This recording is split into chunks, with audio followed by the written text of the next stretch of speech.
This incredible contraption is called Easy Never, but we just call it a panini press here in Shelton. Drew's going to demonstrate how to make this.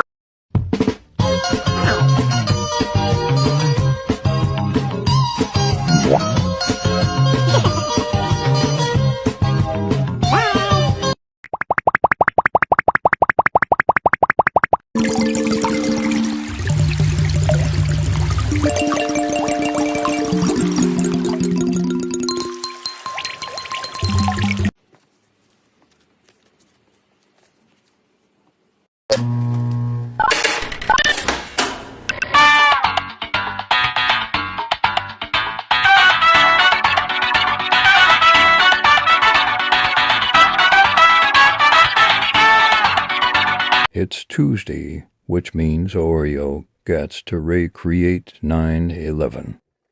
It is his favorite activity.